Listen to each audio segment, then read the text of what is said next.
kuririmba ibihimbano, ibyo urabikoranya guhora ku ngoma, amarira ukayahindura ibitwenge. Ni wowe wenyine ufite umwihariko wo kuremera umuntu umutima mushya. Ibyo urabibashije wowe wenyine. Tuzamuye izina ryawe hano hantu, tuvuze icyubahiro cyawe, twamamaje gukomera kwawe, twamamaje imbaraga zawe zitagira akagero. Reka buri muhungu wawe na buri mukobwa wawe twateraniye hano Nyaguhora ku ngoma yumva ijwi ryawe, ryongorera umutima we, iby'iyi ndirimbo bimuhindukire realite, umuhe kurunguruka ibyo abikiwe mu ijuru. Reka bye kuba amagambo, bimuhindukire ubuzima Nyaguhora ku ngoma, bihindure realite mu mitima yacu. Tuzataha iwawe, tuzaruhuka, tuzakubona igitondo kimwe amaso yacu azakubona. Duhishurire ibyo tubikiwe mu ijuru, maze imitima yacu iruhuke. Duhishurire ibyo tubikiwe mu ijuru, maze turuhukire inahangaha, twakirira amahoro yawe inahangaha. Nta wabihishuriwe ukomeza kwijima mu maso, nta wabihishuriwe utarakiriye ikiruhuko cy'ukuri. Ndasenze ngo buri muntu yumve ijwi ryawe mu mutima we, yumve kwemezwa nawe, kwizi nkuru zawe atari impuha, kwizi nkuru zawe atari impimbano. Urukuri Nyaguhora ku ngoma, uraruhura, urakiza, uratabara, utanga imitima mishya. Umuntu arakumva ari wenyine, umuntu akakubona ahagaze mu bihe ubundi umuntu yakaba yaguhakana, ariko uriho urafatika. Ishurira imitima yacu birushijeho. Ntitwifuza kugendana nawe bimeze nk'ari impuha, ntitwifuza kugendana nawe nk'abatarakubonye, ntitwifuza kugendana nawe turuhiye inahangaha. Turagushaka, urufatika, turagushaka. Kora ku maso y'imitima yacu tukumenye, cyo kiruhuko cy'ukuri gitahe mu mitima yacu, ayo mahoro y'ukuri atahe mu mitima yacu. Ubwo buzima bwakubonye buhinduka ubwacu uyu mugoroba, n'ubundi ubikora mu buryo bw'igitangaza. Turasenze ko icyo gitangaza gikoreke mu mitima yacu.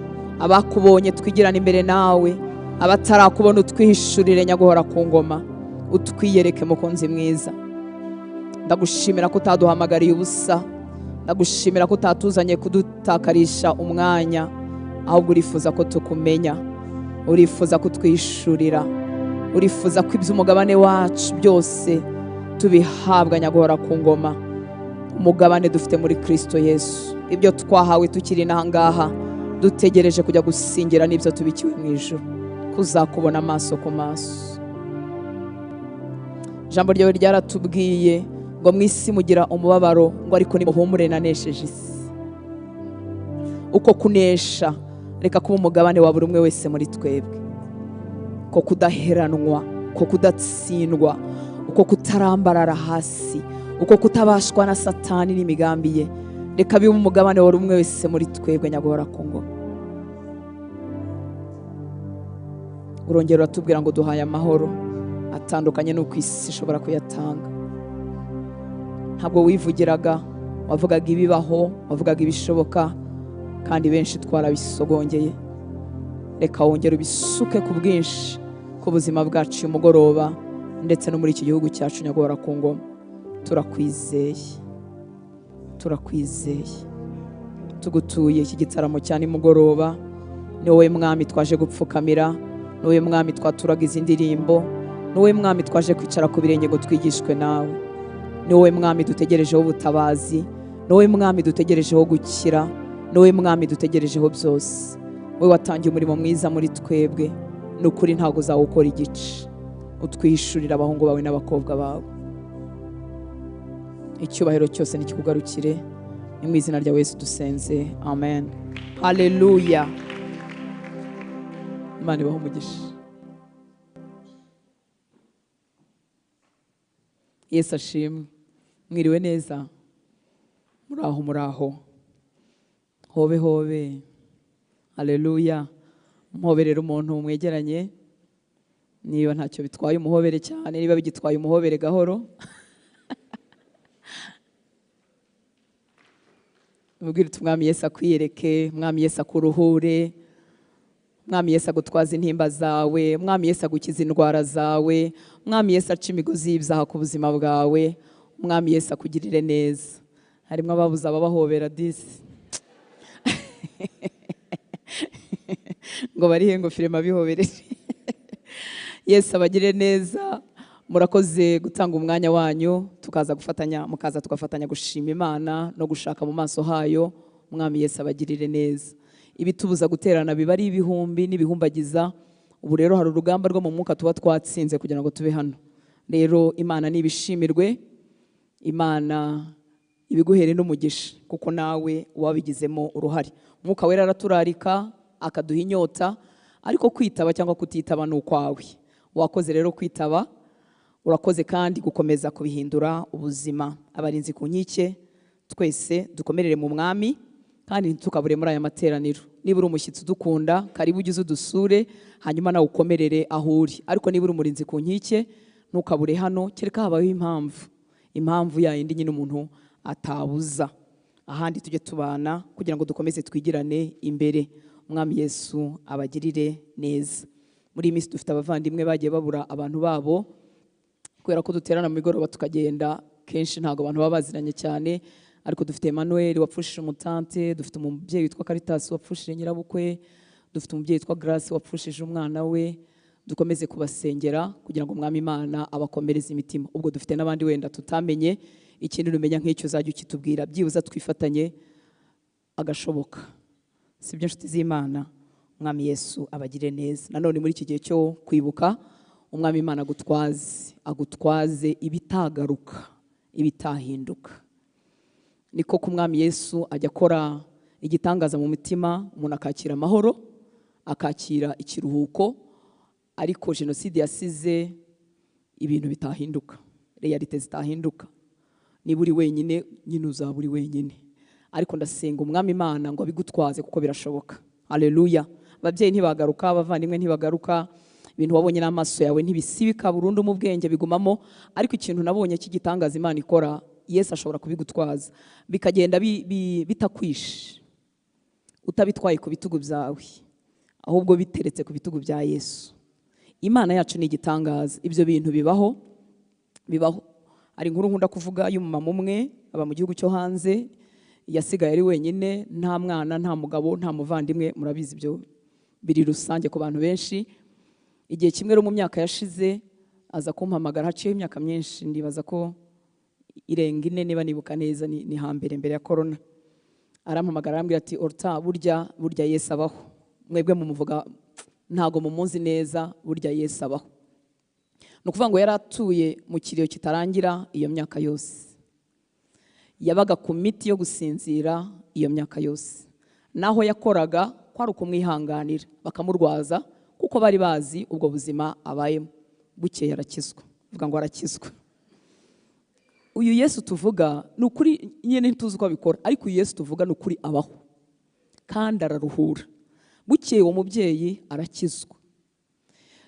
Yakijijwe azi ko Yesu ababariwe ibyaha azajya mu ijuru, ariko yarazi ko umubabaro n'ubwo buzima buzakomeza gutya.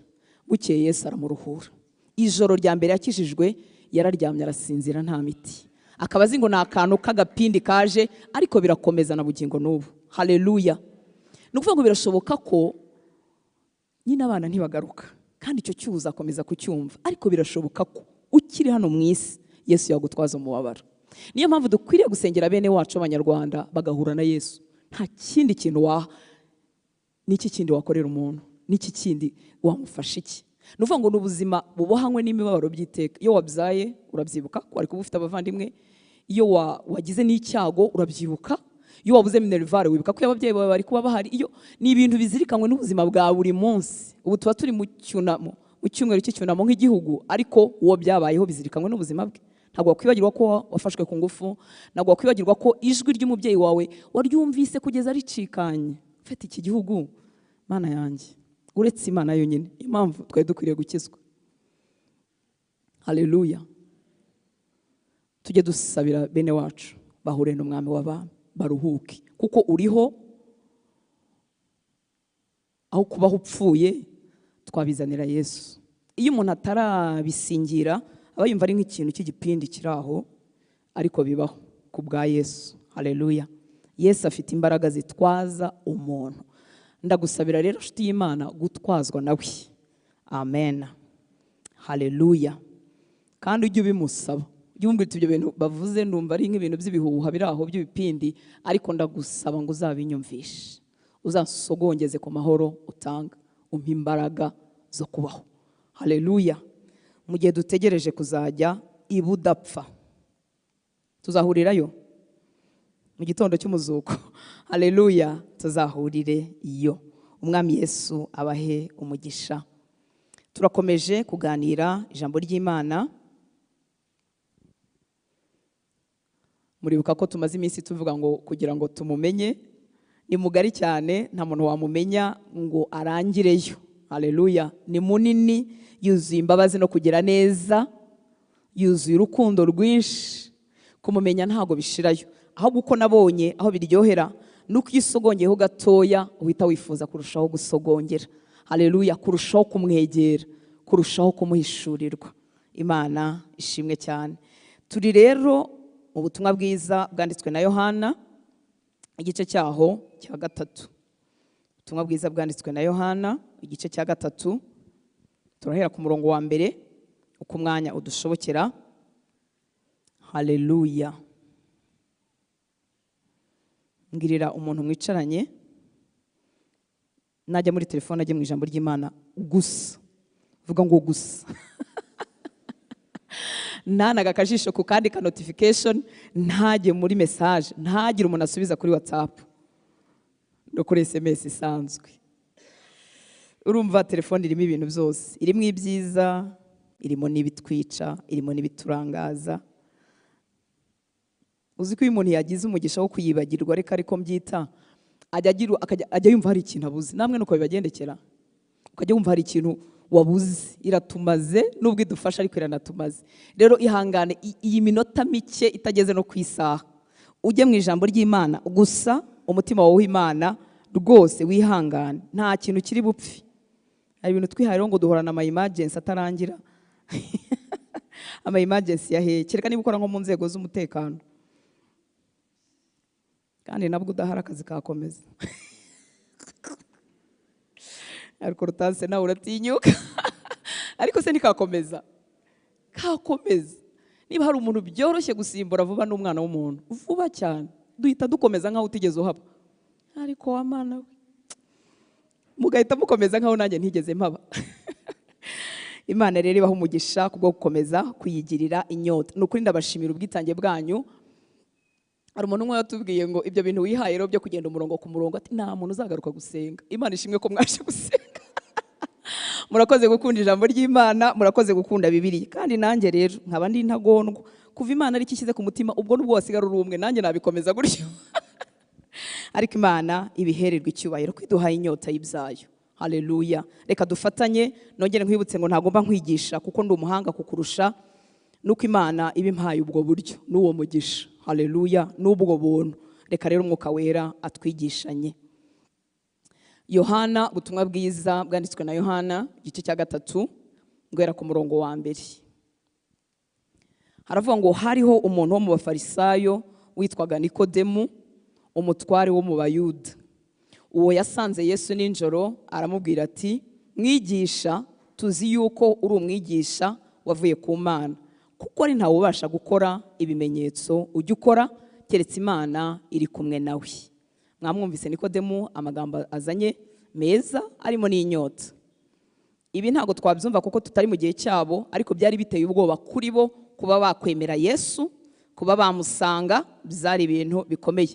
Muribuka n'abantu basanzwe, b'ababyeyi basanzwe, muri Yohana igice cya 9, ababyeyi wa muntu wari impumyi, ko bababaje ati se umwana wanyu yavutse ari impumyi cyangwa yavutse areba, mutubwire se yakize koko? Ngo batinya kubivuga, kandi bari bazitekereza icyo gitangaza cyo kuba umwana wawe mukuru yakize ubuhumyi, ariko ugatinya kubivuga kuko utinya ko bazakwirukana hehe? Mu isinagogi. Nabonye no muri iyi myaka bijya bibaho, nubwo bibaho gakeya, aho umuntu ashobora gutinya ko bamutenga, akemera agakuramo nk'inda. Gutinya ko bamutenga, barakantenga ariko bantengane na Yesu n'umutima umenetse. Ngo bantenge. Uwagize ibyago urasambana, nduzwa ari ibyago. Ugize n'ibyago uratwita, ariko mu by'ukuri ku rundi ruhande nta nubwo ari n'ibyago cyane, burya Imana iba yabyemeye wa mwana akajyamo. Hanyuma kubera gutinya gutengwa cyangwa gutinya kuva muri korari, ukagerekaho no gukuramo inda. Barakantengana n'inda yanjye, nsaba Imana imbabazi, ntinye Imana kuruta abantu. Sibyo nshuti z'Imana? Reka twigarukire. Uyu mugabo rero wari ukomeye, wari uwo mu bafarisayo, we yasanze Yesu ninjoro aramubwira ati, mwigisha, tuzi yuko uri umwigisha wavuye ku Mana, kuko ari ntawe ubasha gukora ibimenyetso ujya ukora keretse Imana iri kumwe nawe. Murumva ko yari yarizeye Yesu, mu by'ukuri yari amuziho. Ngo Yesu aramusubiza ati, ni ukuri ndakubwira yuko umuntu utabyawe ubwa kabiri atabasha kubona ubwami bw'Imana. Ndagira ngo wite cyane kuri iki gisubizo cya Yesu, kitwereka icyo Yesu abona ko ari ingenzi kuruta ibyabanje, niba ariko navuga. Ubisomye neza ushobora kugira ngo Yesu ntabwo yumvise icyo Nikodemo yavuze. Mwabibonye namwe? Kuko aramubwiye ngo nta muntu ubasha gukora ibimenyetso ujya ukora keretse Imana iri kumwe nawe. Muri make arimo aramusingiza kubw'ibitangaza n'ibimenyetso, kubw'imirimo y'Imana igaragara mu buzima bwa Yesu, bigaragaza ko afite itandukaniro. Ariko Yesu abaye nk'aho amugarura ku cy'ingenzi cyitwa kuvuka ubwa kabiri. Mwabyumvise nshuti z'Imana? Nikodemo aracyatangarira ibimenyetso, ibitangaza Yesu akora, ariko igisubizo cya Yesu kimugaruye ku cy'ingenzi. Haleluya! Cyangwa Yesu akakugarura ku cy'ingenzi. Tuza tugana aho ari dufite ibintu bitandukanye. Hari umuvuga ati umugabo aranzonze, undi akavuga ati niburiye umugore, undi akavuga ati niburiye akazi, undi akavuga ati niburiye ibyangombwa binjyana muri Amerika, undi akavuga, tuba dufite ibintu bitandukanye, ariko Yesu iteka yifuza kugarura hehe? Ku cy'ingenzi. Haleluya! Ikidashira, icyo utazatakaza, cyitwa ubugingo buhoraho. Imana nishimwe cyane. Ngo aramusubiza ngo ni ukuri ndakubwira yuko umuntu utabyawe ubwa kabiri, bisa nk'ibihabanye n'ibyo bari barimo, umuntu utabyawe ubwa kabiri ntabasha kubona ubwami bw'Imana. Muri make ibitangaza n'ibimenyetso birahari, imirimo y'Imana irahari, kandi ni ukuri tuzanayibona, ariko amugaruye ku cy'umumaro kiruta ibindi. Haleluya! Cyitwa kuvuka ubwa kabiri, guhinduka umwana w'Imana. Imana nishimwe cyane. Tukira ahangaha rero twakwibwira, hari abantu benshi Imana yakoreye ibitangaza n'ibimenyetso, hari abantu benshi Imana yagiye igirira neza rwose, ukavuga uti ni Imana yankuye aha, ni Imana yankuye mu cyaro, ariko dukunda n'umujyi. Haleluya! Imana yankuye mu cyaro cy'iwacu, intuza mu mujyi, inyubakira mu mujyi. Imana yampaye kubyara se, Imana yampaye gushaka se, Imana yampaye kwiga se, Imana yampaye, yadukoreye ibintu bitandukanye tujya tuyishima. Ariko mwabonye ko ibyo ngibyo bidatera umuntu kuvuka ubwa kabiri. Haleluya! Ntago bibikiwemo agakiza. Imana nishimwe. Ntago bibikiwemo kwihana, ntago bibikiwemo kuba umuntu yavuga ngo njyewe ndekeye aho kuyobora ubuzima bwanjye, ngo ndifuza Imana ko waje ukanyobora. Uyishima ibyo, mugapfana ibyo, rimwe na rimwe mugakomeza urugendo, mukazongera gupfana ikindi gihe uzaba uyikeneye ukuntu. Kandi igitangaje ngo ibyo ngibyo bivubira bose, igusha imvura ku babi n'abeza.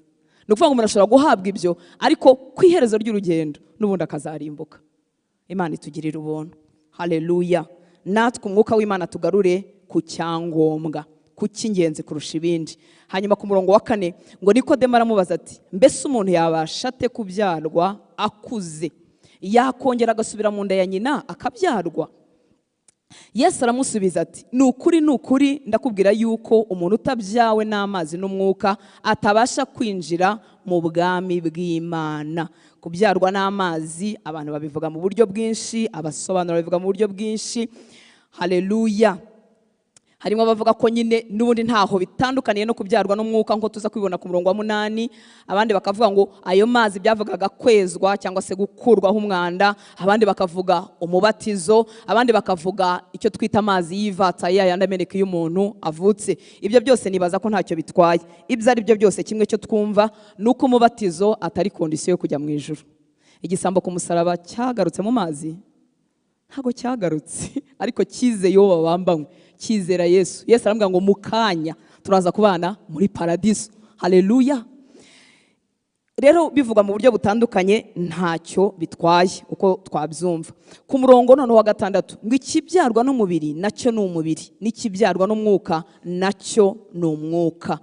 Imana ishimwe ko wowe nanjye niba twarakiriye Yesu tutagarukiye muri iki kibyarwa n'umubiri. Ushobora kuvukana n'umuntu ari mwene so wanyu muhuje so na nyoko, ariko bikaba we bigarukiye ku kibyarwa n'umubiri. Icyo rero cyabyawe n'umubiri gusa ntibishoboka ko cyazabona Imana. Ikibyarwa n'umubiri ni umubiri gusa, ngo ariko n'ikibyarwa n'umwuka nacyo ni umwuka. Abahinduka abana b'Imana, abazaragwa ubugingo budashira, nabo ngabo bagize uwo mugisha wo kubyarwa mu mwuka. Haleluya, Imana nishimwe cyane. Ese kuvuka ubwa kabiri byo twabivugaho ikiho gatoya, cyangwa si ibi twise kubyarwa n'umwuka? Ni umurimo w'igitangaza Umwuka Wera akorera mu mutima w'umuntu. Tuzakomeza gusa nk'uko twasaga inyuma. Iyo umuntu yihannye ntaba muremure cyangwa mugufiya, nta nubwo yongererwa amafaranga cyangwa ubugere, nta nubwo biri ngombwa ngo yimuke mu gihugu kimwe ajya gutura ahandi. Dushobora gukomeza tugasa nk'uko twasaga, ariko hari umurimo w'igitangaza wakoretse mu mutima wanjye, uhise uzana itandukaniro aho nzapasa eternity, uhite uzana itandukaniro aho nzaba mu bihe bidashira. Imana ihabwe icyubahiro. Haleluya, haleluya. Kubyarwa n'umwuka ntibiva muri wowe, ntibiva mu mbaraga zawe, ni umurimo w'igitangaza w'ubumana ukoreka mu mutima w'uwahoze ari umunyabyaha. Amen. Uyu murimo rero twavuga ko utangirira mu mubabaro uzanwa no kwimenyaho kuri umunyabyaha. Yesu ashimwe cyane. Kumenya ko wiyobora. Hari igihe umuntu iyo tuvuze ngo kwimenya ko ari umunyabyaha, uhita ushakira mu byaha bifatika. Kuvuga ati se ko ntari umusambanyi, ko ntari n'umusinzi, ariko hari icyaha cyitwa ubwacyo kwiyobora. Umuntu wese utayoborwa n'Imana ni ikigomeke, ariyobora. Icyo nacyo ubwacyo ni icyaha. Imana itugirire ubuntu. Uyu murimo rero utangirira mu gace ko kubabazwa nuko utayoborwa n'Imana, agace ko kubabazwa n'ukuri ikigomeke ku Mana. Imana itugirire ubuntu. Mu rwandiko Pawulo yandikiye itorero ry'i Korinto igice cya 7 umurongo wa 10, reka tuhasome.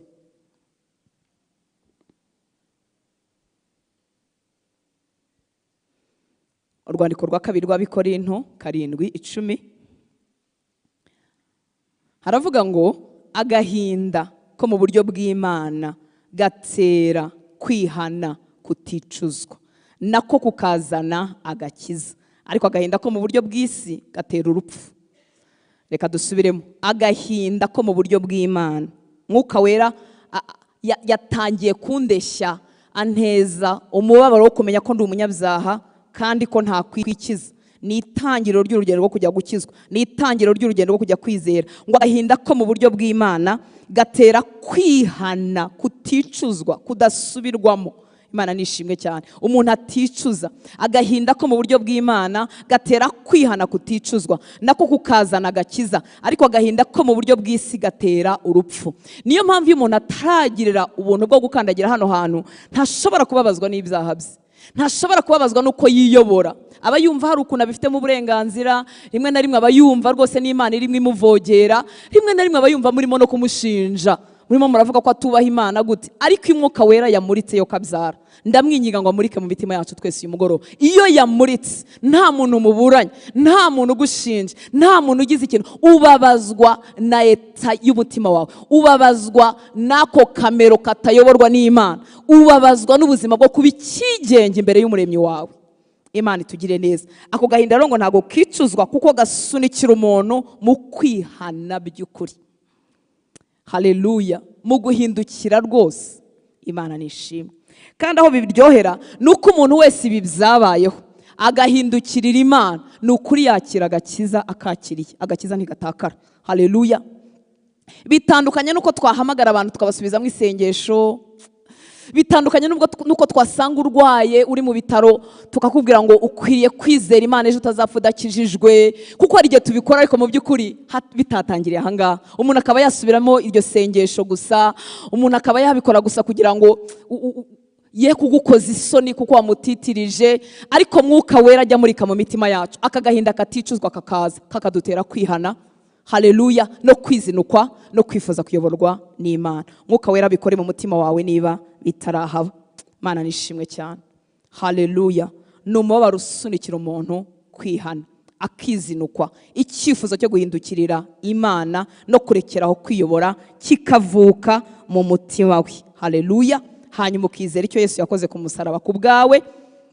Imana nishimwe cyane, nkuko turibone ku mirongo yo hepfo aho Mose avuga ngo, aho ijambo ry'Imana tubwira ngo nkuko Mose yazamuye inzoka mu butayu cyangwa yamanutse inzoka mu butayu hanyuma abayirebyeho bagakira, niko n'umwana w'Imana byamugendekeye. Haleluya, ukakira imbabazi z'Imana uwo munsi cyangwa uwo mwanya. Ufite igikorwa cyo kuva mu irimbukiro no kujyanwa mu bugingo buhoraho gishobora gukorwa mu isegonda. Haleluya, mu isegonda umuntu yumvise ubutumwa bwiza, mu isegonda umutima w'umuntu ukingutse akurwa mu bihe by'irimbukiro yari kuzaba mu iteka, akinjizwa mu bihe by'ubugingo buhoraho bwo kuzabana n'Imana iteka mu kanya k'isegonda. Turinginga umwuka wera ngo akore umurimo mu mitima yacu. Haleluya, Imana ishimwe cyane. Kandi uwo byakoretse mu mutima we, iminsi igenda itwereka koko byakoretse.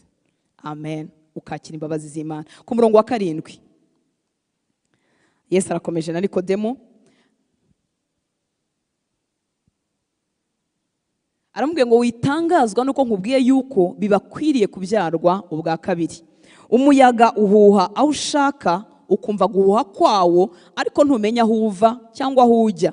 Niko wabyawe n'umwuka wese amera. Umwuka w'Imana akorera umurimo mwimbere muri twebwe, umurimo yigengaho muri twe hatagaragara. Ngo umuyaga uhuha aho ushaka, ukumva guhuha kwawo, ariko ntumenya aho uva cyangwa aho ujya. Muri make ujya kubona ukabona imirimo yawo. Niba wagwishije ibiti uzasanga ibiti byaguye, ariko umuyaga ntugaragara. Niko umurimo w'umwuka wera ukoreka mu mitima yacu. Ntitubona itangiriro ry'umuntu, ntitubona arimo ahura n'umwuka wera, ariko tujya kubona tukabona imirimo yaho umwuka wera yaciye itangiye kugaragara mu buzima bw'umuntu. Haleluya, ibihamya bigahinguka inyuma. Imana yacu tuyihaye icyubahiro. Ninde wundi wakabashije abanyabyaha? Ninde wundi wakabashije umwicanyi ruharwa? Ninde wundi wakaduhinduye n'ubwigomeke bw'imitima yacu? Haleluya, Imana ni nziza. Ku murongo wa 9 ngo Nikodemo aramusubiza ati, ibyo byashoboka biti?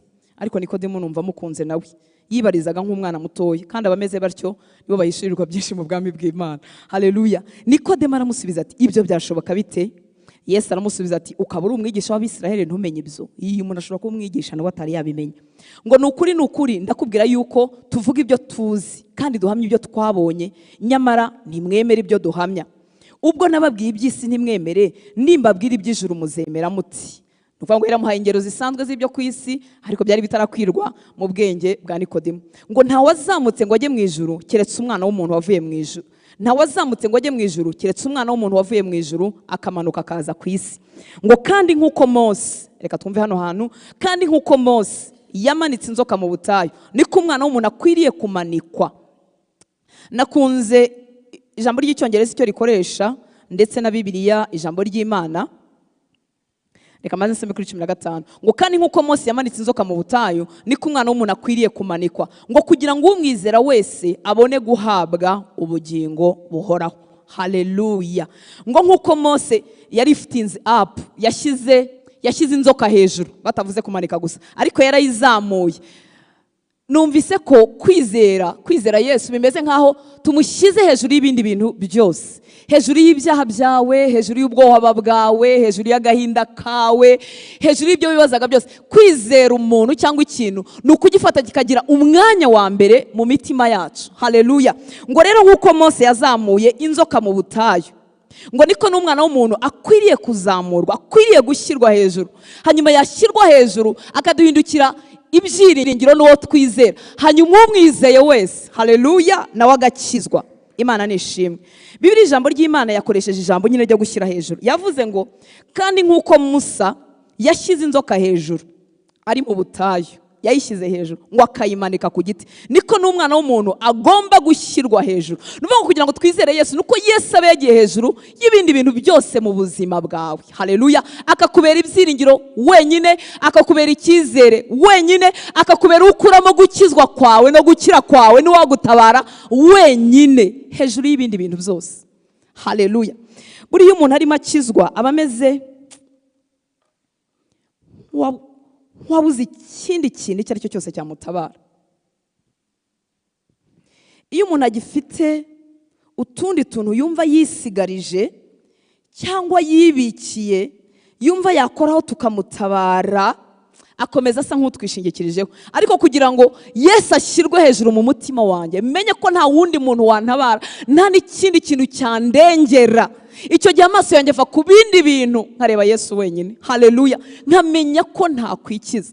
Impamvu uyu murimo Mwuka Wera akora mu mitima yacu ari umurimo w'igitangaza, ni umurimo uryoshye.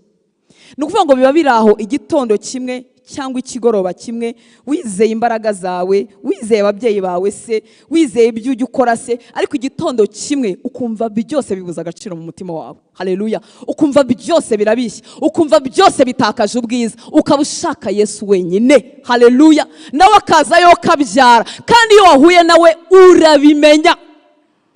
Imana ishimwe cyane. Haleluya. Ibindi bintu byose bibura agaciro, nawe ubwawe ukizinukwa. Turi abantu bikunda, sinzi wowe aho ugeze, ako turikunda, turiyemera. Ariko iyo umuntu ajya gukizwa, nawe ubwe yitereka hasi. Haleluya. Mana nishimwe cyane. Nkuko rero Mose yazamuye inzoka mu butayu ikajya hejuru, mbese igahinduka ibyiringiro by'abariwe n'inzoka bose, igahinduka ibyiringiro by'abagezwemo n'ubumara bwose. Mwibuke ko icyo gihe hafi y'abantu benshi, kandi n'uwari butinde kureba ku nzoka nawe ubumara bwari kumwica, agakiza. Nuko umwana w'Imana yashyizwe hejuru. Haleluya. Kugira ngo abamurebaho bose dukire. Niyo mpamvu agakiza ubundi koroheje. Abamurebaho bose, abamutegerezaho ubutabazi bose dukire. Mana nishimwe. Haleluya. Haleluya. Kugira ngo umwizera wese abone guhabwa ubugingo buhoraho, kugira ngo ukura amaso ku kindi kintu agayahanga Yesu, ahabwa ubugingo buhoraho, cyangwa ukamurebaho. Ku murongo wa 16 ndifuza ko utawufata mu mutwe gusa, utabari n'umurongo wize kuva mu ishuri ry'abana ryo ku cyumweru, ahubwo wakumva deepness, ubujyakuzimu bw'uru rukundo rw'Imana. Ngo kuko Imana yakunze abari mu isi cyane, kuko Imana yankunze cyane, cyangwa mukishyiramo. Haleluya. Kuko Imana yankunze cyane, kuko Imana yakunze abari mu isi cyane, byatumye itanga umwana wayo w'ikinege, byatumye impa umwana wayo w'ikinege, kugira ngo nimwizera njyewe ntarimbuka, ahubwo mpabwe ubugingo buhoraho. Reka noneho ngusome nk'uko wanditse. Kuko Imana yakunze abari mu isi cyane cyane cyane cyane cyane, byatumye itanga umwana wayo w'ikinege, kugira ngo umwizera wese atarimbuka, ahubwo ahabwe ubugingo buhoraho. Haleluya. Abaho ubugingo buhoraho. Haleluya. Abakunzwe cyane. Haleluya. Ababariwe byinshi. Haleluya. Igituma umuntu yitabira urukundo rw'Imana atizigamye, nuko yibuka ko yari uwo gupfa. Iyo Mwuka Wera ataramurika, hari ukuntu uba wumva at least wowe mama, at least wowe mbese wowe n'ubundi wari inyangamugayo, samuha wari ufite ikinyabupfura, mbese wari umeze neza, wari uwo gupfa. Bangeso nziza. Haleluya. Nanjye nakijwe ndi ingeso nziza, ariko Mwuka Wera yamuritse, nibwo bwa mbere ubona ububi bwawe, ukavuga uti nuku narindi, nari ikigomeke kigeze aha ngaha. Bidutera rero gushima cyane Imana itaragerekaho n'utundi tunoza ngendo izaduhera inaha ngaha. Twarababariwe, abari abo gupfa twarababariwe. Haleluya. Muribuka wa mugore wasize Yesu amavuta ku birenge. Yesu yaravuze ngo uyu nguyu nyine arashima cyane. Abababariwe byinshi bagira gute? Bashima cyane. Uwari watumiye Yesu, wari ufite n'uburenganzira bwo kumutumira Yesu akamugeraho, nta kintu byari bimubwiye kuba afite umwami w'abami mu nzu ye. Nta kintu byari bimubwiye. Twarabo gupfa. Birakitubwiye cye, birakivuza ataraduha kubyara, birakivuza ataraduhera amazina aha ngaha, birakivuza ntibigira n'icyo bigereranywa. Twari kuzarimbuka, none twarababariwe. Ndasaba Umwuka Wera ukabyara ngo ashyire uburemere bwabyo mu mutima wawe, maze urebe uburyo uryoherwa n'uru rugendo, urebe uburyo ugwiza imbaraga, urebe uburyo iby'isi bitakubasha.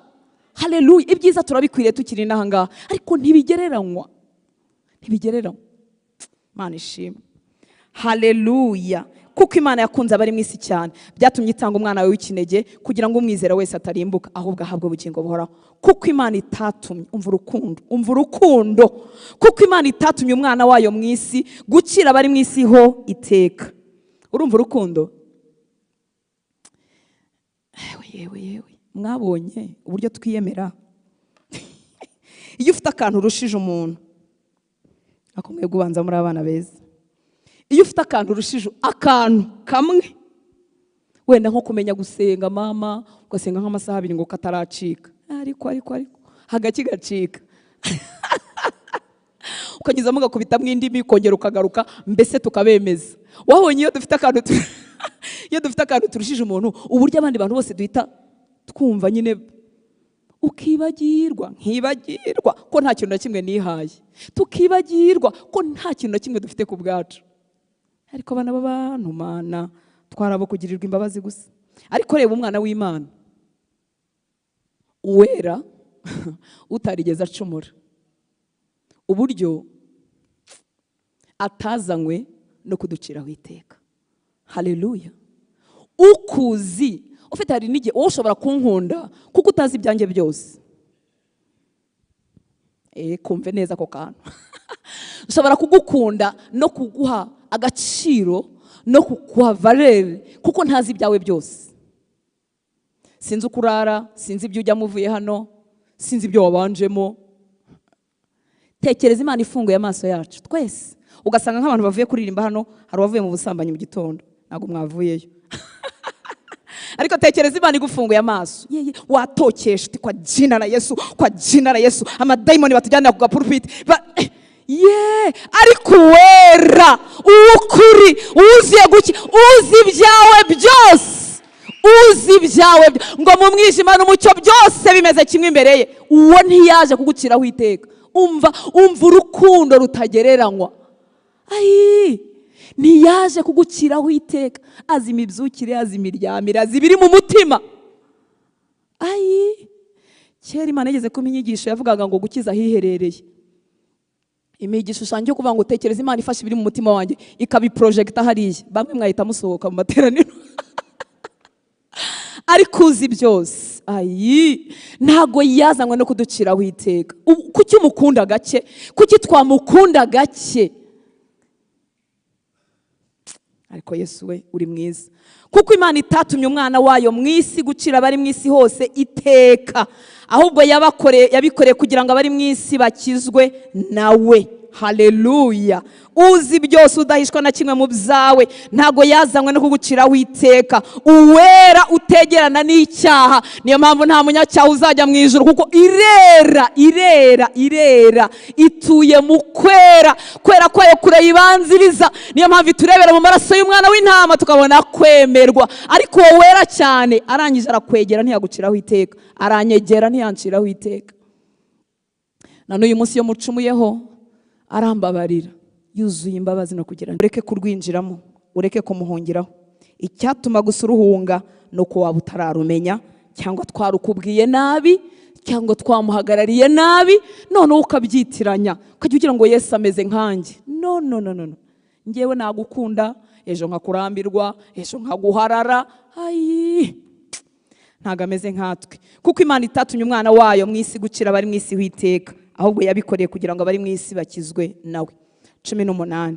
Nyumvira we, umwizera ntacirwaho iteka. Umwizera ntacirwaho iteka, utamwizera amaze kuricirwaho kuko atizeye izina ry'umwana w'Imana w'ikinege. Mwumvise, ntago aciriweho iteka kuko yasibye amateraniro, nta nubwo aciriweho iteka ko yasubiye mu byaha, nta nubwo aciriweho iteka ko yasubiye mu ngeso za kera zitaramucikaho. Aciriweho iteka kuko yanze kwizera izina ry'umwana w'Imana w'ikinege. Haleluya. Imana itugirire neza. Kuki rero wowe, niba umwana w'Imana ataguciraho iteka, kuki wowe wiciraho iteka? Kuki se duhagarara duciraho abandi iteka? Hari igihe ureba umuntu ukavuga uti uyu we nubwo byagenda gute ntiyakizwa. Ubwo haryo wowe wakijwe bimeze bite? Uyu nubwo byagenda bite, umugabo wanjye, umugore wanjye, undi akavuga ati mva ni Satani yigendera. Ku Mana rero ntihaba ibyaha byinshi cyangwa bikeya. Akamero k'icyaha turagakira, hanyuma byaba byinshi cyangwa bikeya nabyo bikagenda bivaho. Imana ihabwa icyubahiro.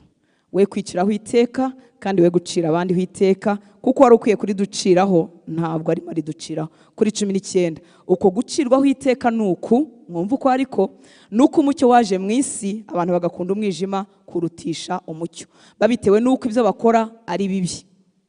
kuko umuntu wese ukora ibibi yanga umucyo kandi ntaza mu mucyo ngo ibyo akora bitamenyekana, ariko ukora iby'ukuri niwe uza mu mucyo ngo ibyo akora bigaragare ko byakorewe mu Mana. Utaraguciriyeho iteka yuzure ubuzima bwawe, agushoboze gutura mu mucyo. Haleluya, mu mucyo w'itangaza. Dukomeje kuri 22.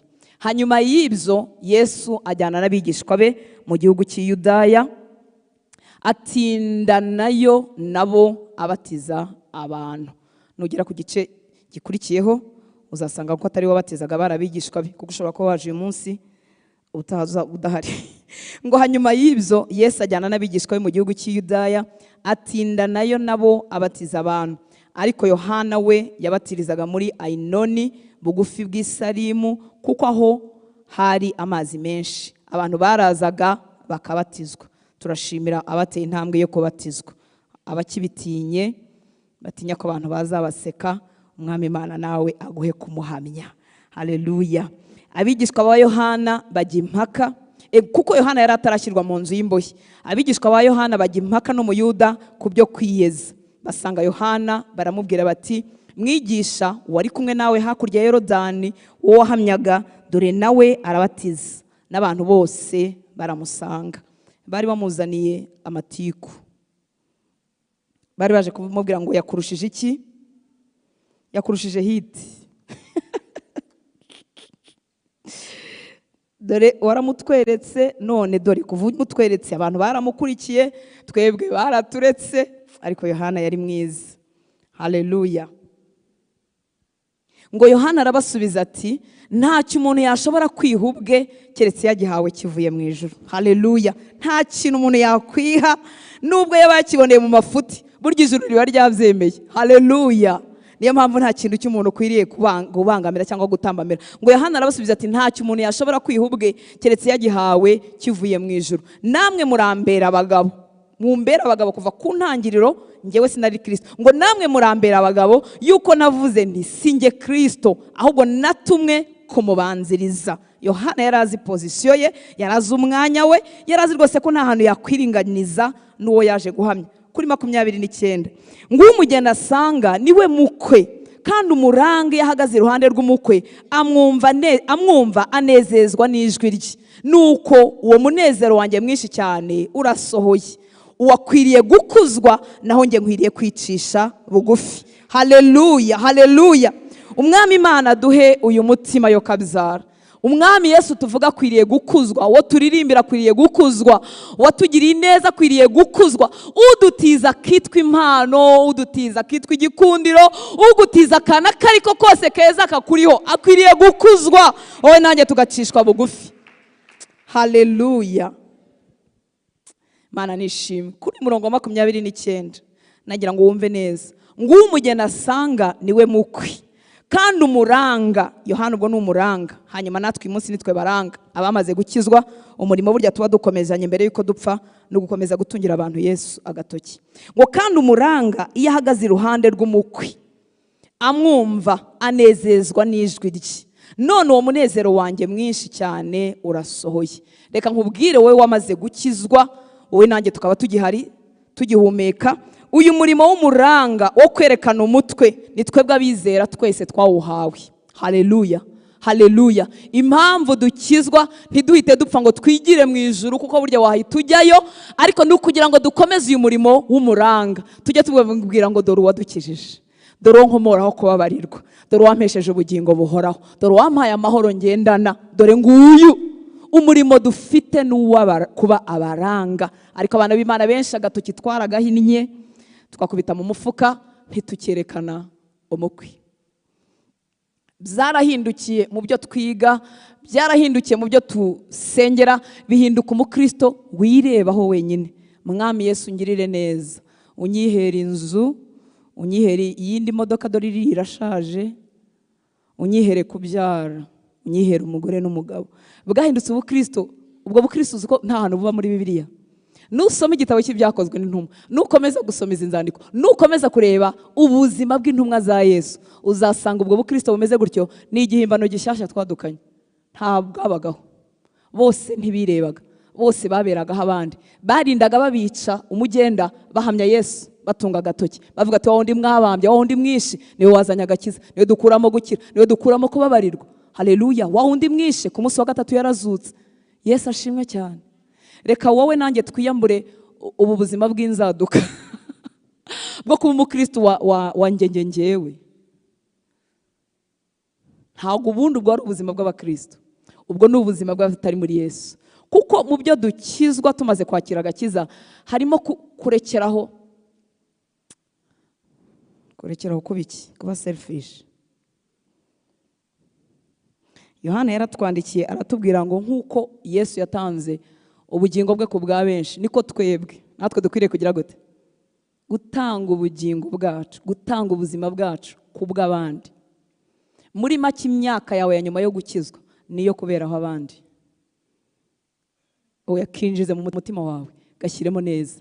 Imyaka ya nyuma yo gukizwa niyo kuberaho abandi, kugira ngo icyiza cyose Imana izakwigishwa kimenya ugira undi muntu ukigisha. Icyiza cyose Imana izaguha ugira undi muntu ugihaho. Uburuhukiro wabonye muri Yesu hagira abandi bantu bakuruhukiraho. Amahoro Yesu yaguhaye, ibihamya by'Imana byuzuye mu mutima wawe, ugira abandi bantu bihaho. Ubuse karumvikanye? Haleluya! Ubuzima bwo kuberaho abandi. Imana nishimwe. Amen. N'impano zose Imana itiza abantu zose zigomba kugirira umumaro abandi bantu. Ariko uyu munsi ziratwubahisha, zikaduhesha amafaranga, zikaduhesha icyubahiro. Ni koko ntago wabura kubona icyubahiro wahetse Yesu nka yandogobye, uzaryaho. Uzakandagira ku myenda bari bateze Yesu, bazakubwira amagambo bakabwiye Yesu. Yesu ashimwe cyane, ariko uzibuke kubireyeho abandi. Imana ishimwe cyane. Uwo murimo rero wo kuba umuranga, wo kwerekana umukwe uhorewe bika ko ari wowe wawuhawe nk'uwizera. Ikindi kintu rero ntushobora kuwukora neza nawe utanezezwa n'ijwi ry'umukwe. Mwumvise ukuntu Yohana yavuze ngo umujyana asanga niwe mukwe kandi umuranga. Twebwe abaranga Kristo, iyo duhagaze iruhande rw'umukwe tumwumva, tunezezwa n'ijwi rye. Ntushobora kuzaba umuranga mwiza wa Yesu nawe utanejejwe n'ijwi rye, utanezezwa n'ibye, utaryohewe n'amagambo ye, utayakumbura, utayabamo. None uzamuvuga ibihe bigwi kandi utamuzi, ariko nutindana nawe ijwi rye ukarikumbura, ijwi rye rikakunezeza, ubuzima bwe bukakumvira, bizajya bisohoka. Ofete kuba umuranga ni ibyatwuzuye byamenetse inyuma. Haleluya! Ntago uba ukibishakisha, akuzuza ibye, uryoherwe n'ijambo rye, kugira ngo ujye umuhamya neza. Uvuga uti numugira neza, erega aratabara, erega babarira ibyaha, erega yuzuye imbabazi n'ubuntu, kuko byakuzuye. Nta muranga utanezezwa n'ubuzima bw'umukwe, utishimira ijwi ry'umukwe. Uwo ntiyakuranga kabiri, yakuranga gatoya mu kandi kanya kagusebye. Imana ishimwe cyane. Haleluya! Ndagira ngo wumvure urukundo gatoya mbere yuko dukomeza. Reba mu byakozwe n'intumwa igice cya 5:41. Nongere nkubwire ngo ntushobora kunezezwa, ntushobora gushobora ubu buzima bwo kuba umuranga nawe ubwawe utanezerewe byinshi ijwi ry'umukwe. Haleluya! Utanezezwa no kumureba. Igituma ubasha kumuranga neza nuko nawe umutumbiriye, uryohewe no kumureba, uryohewe no kutamukuraho amaso, bikakorohera gukomeza kumuvuga. Muzarebe ikintu dukunda turakivuga we. Abakunda umupira, haleluya! Ndagarutse kuri za Rayon Sport na APR. Ese ubu ngubu yikomeye muri iyi minsi ni yihe? Cyangwa biterwa n'iyo umuntu akunda? Irimo gutsinda ni yihe? Ni yihe Joshua? Ni APR cyangwa ni ufana? Ni afana. Bahise bamuvuguruza, inyuma ye hari abareyo. Haleluya! Icyo umuntu akunda kirameneka.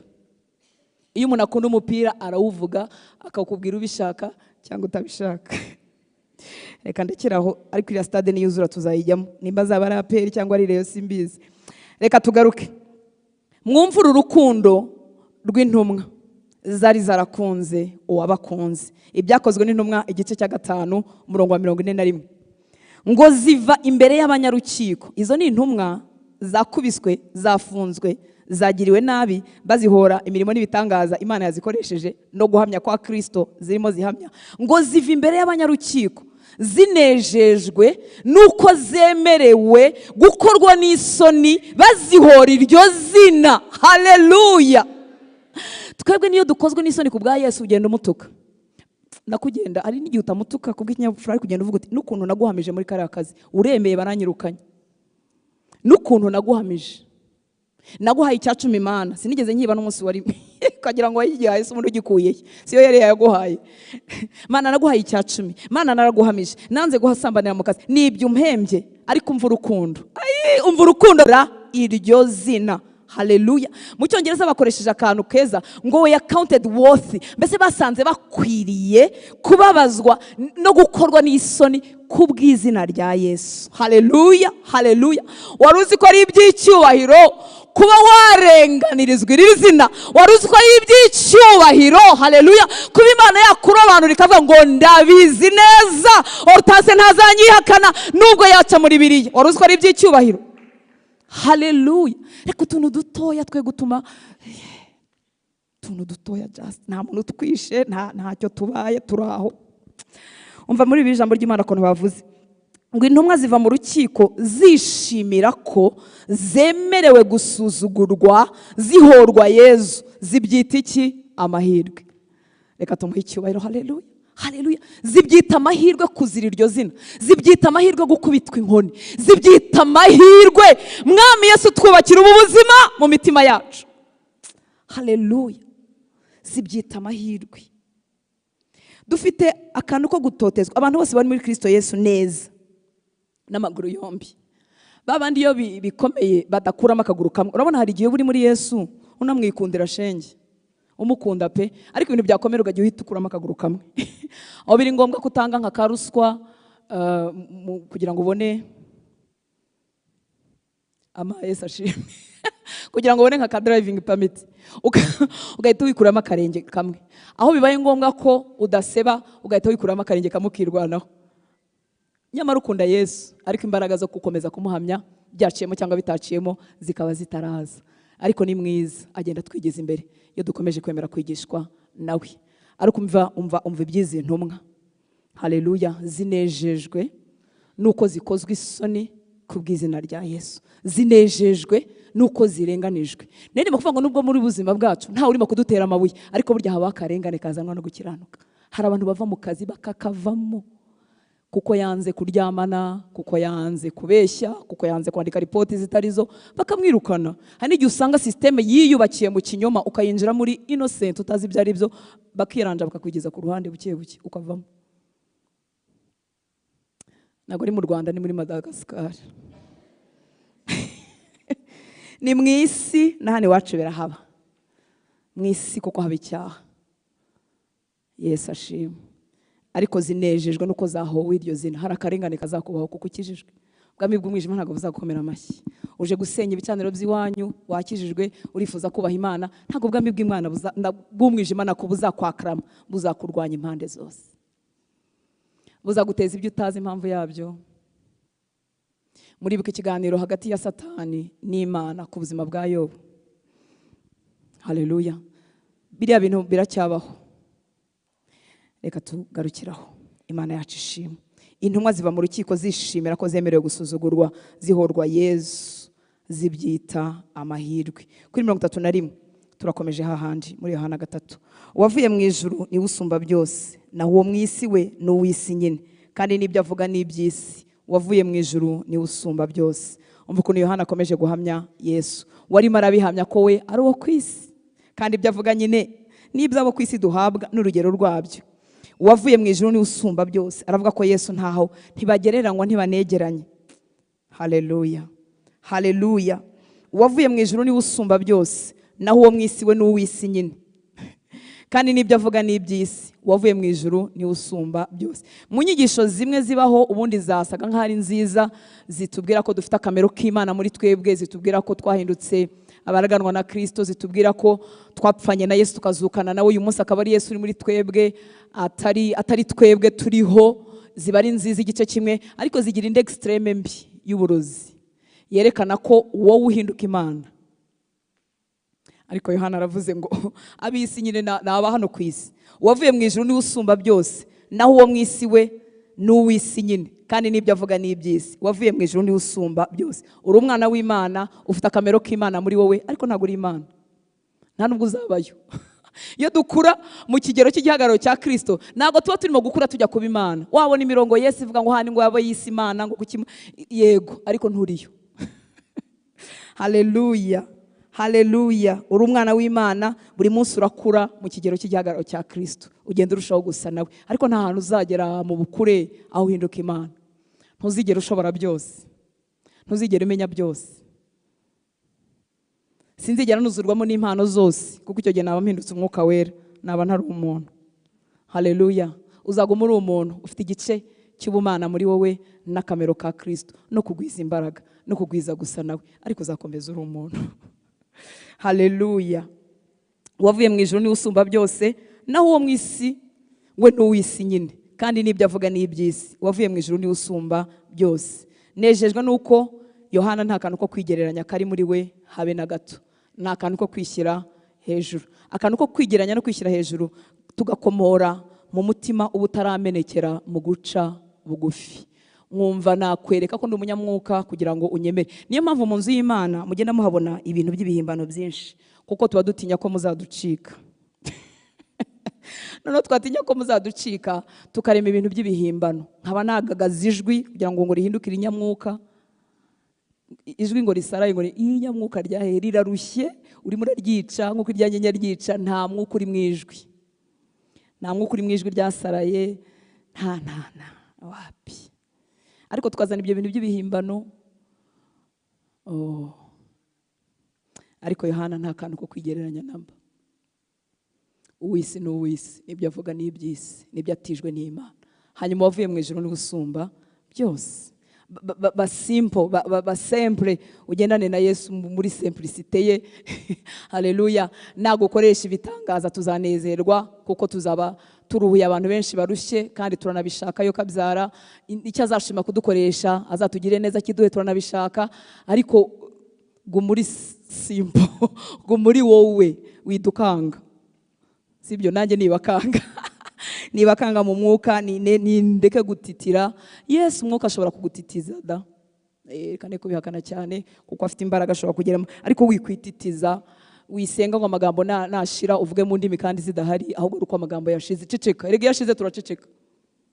Nta kintu bitwaye guceceka, nta kintu bitwaye gukomeza kumva abandi basenga, uvuga uti okay, nakira piense yarakivuze, nanjye ndakibutse, reka nanjye nyivuge. Nta kintu bitwaye. Biturinda ibihimbano n'imvune nyinshi. Nta kintu bitwaye kuna Yesu wari Imana yarasinziriye mu bwato. Nta kintu bitwaye ku mubiri wawe wananirwa, ni ibisanzwe uri umuntu. Nta kintu bitwaye. Ariko si urwitwazo rwo kuramira mu byaha. Nawe ntunyumve ibyo ntavuze. Wijyanayo ngo rega turi abantu, ariko niba harimo ababitsinda nawe nyine uri umuntu wabitsinda. Imana nishimwe. Haleluya. 32. Reka turangize kino gice. Ngo kandi ibyo yabonye n'ibyo yumvise n'ibyo ahamya, nyamara nta wemera ibyo ahamya. Yari amaze kuvuga wa murongo wa 31, wavuye mu ijuru niwe usumba byose, naho uwo mu isi we n'uw'isi nyine, kandi n'ibyo avuga n'iby'isi. Wavuye mu ijuru niwe usumba byose, kandi ibyo yabonye n'ibyo yumvise n'ibyo ahamya, nyamara nta wemera ibyo ahamya. Uwemera ibyo ahamya aba yemeye nuko Imana ari inyakuri. Watumwe n'Imana avuga amagambo yayo, kuko Imana idatanga umwuka imugeze. Haleluya. Ntabwo itanga umwuka yifata, iramutanga rwose.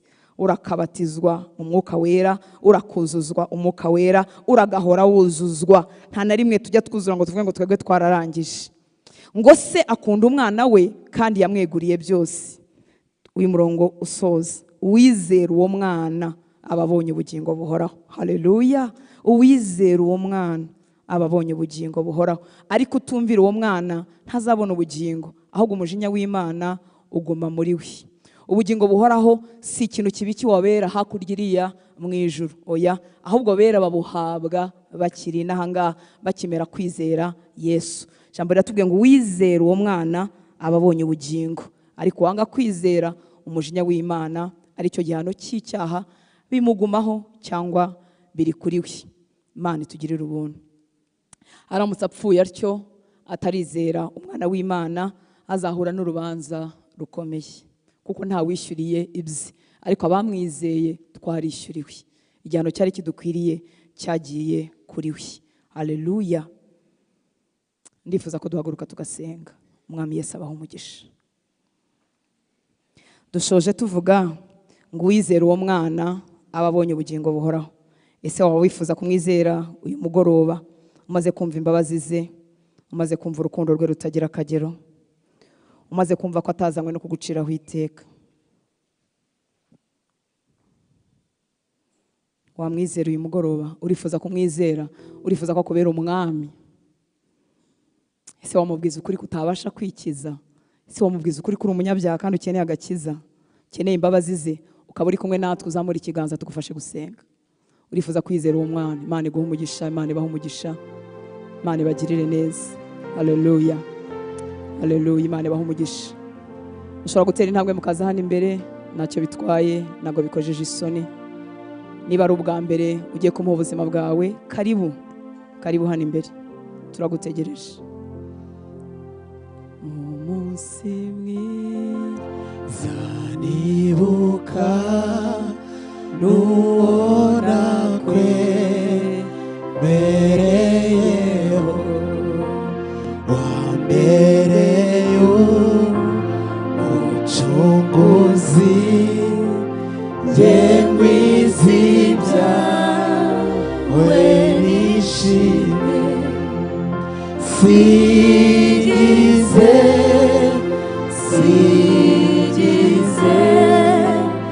Yesu wanyogeje ibyaha, anyigisha by'inzira ye, ngo nsengeshe benezerwe,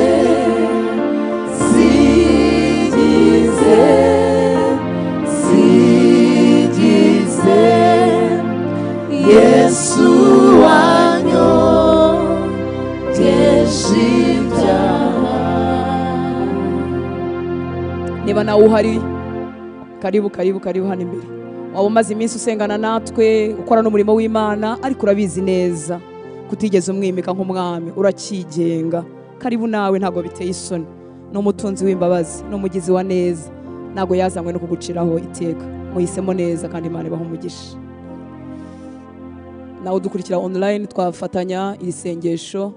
Ijambo ry'Imana riratubwira ngo umutima ni umuntu yizeza, akanwa akaba ari ukwatura, no gukora isezerano. Nkuko umuntu agenda akarahira akavuga ati mbaye umugore wa kanaka, mu byatuza akanwa, ariko mu mutima niho umuntu yizeza, hanyuma mukabarwaho gukiranuka. Haleluya. Reka mbasabe musubiremo aya magambo uvuga ngo mwami Yesu, ngusabye imbabazi z'ibyaha byanjye, ngusabye imbabazi ko nabayeho niyobora.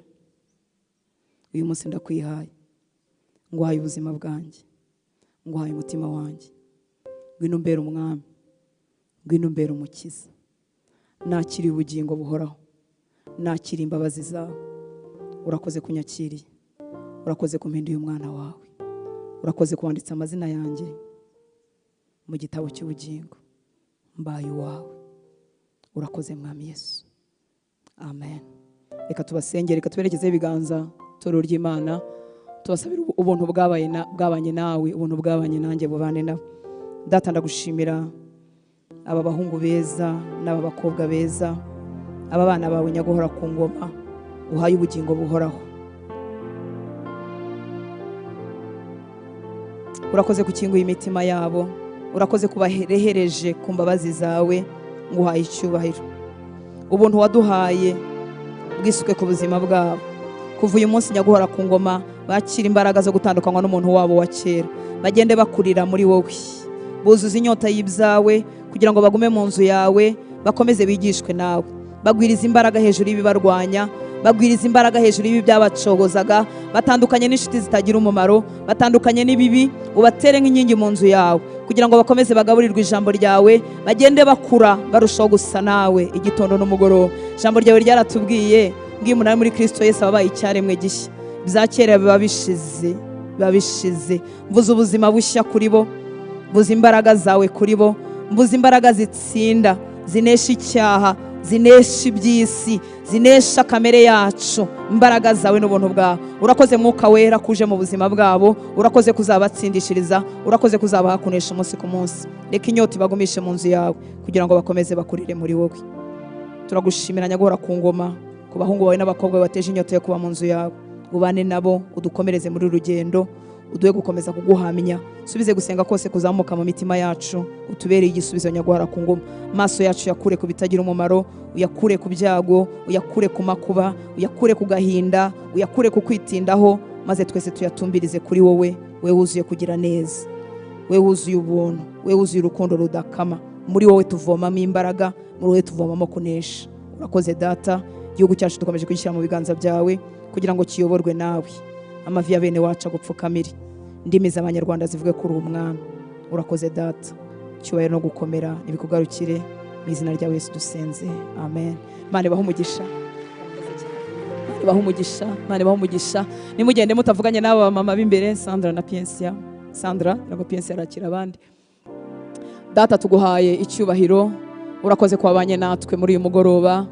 Ndagushimira ko watuzanye mu nzu yawe, wakoze mwami w'abami kudukura hirya no hino, wakoze kuduha inyota yo kuba mu nzu yawe. Mvuze amahoro ku buzima bw'abana bawe, mvuze umugisha, mvuze kugirirwa neza, mvuze gutabarwa Nyagahora ku ngoma. Uwaje arwaye asohokane gukira, uwaje arushye mu mutima asohokane ikiruhuko cy'ukuri, uwaje atareba inzira ubuzima bwe buhagaze mu mwijima asohokane umucyo wawe. Umucyo wawe uhagaze mu mayira abiri yibaza ngo ndaca hehe, ijwi ryawe rimusobanurire inzira akwiriye guhagararamo no gufata. Umubwire igikwiriye muri ibyo byemezo, umuyobore Nyagahora ku ngoma, umwuzuza imbaraga. Uwinjiye atentebutse asohokana imbaraga zawe. Urakoze Data, cyubahiro cyose nikikugarukire, ni mu izina rya Yesu dusenze, amen. Mwami Yesu abaho umugisha. Reka turamukanye, dutahane amahoro ya Kristo kandi duhane rifite inshuti z'Imana. Yesu abagire neza. Uhobere byibuze abantu batanu.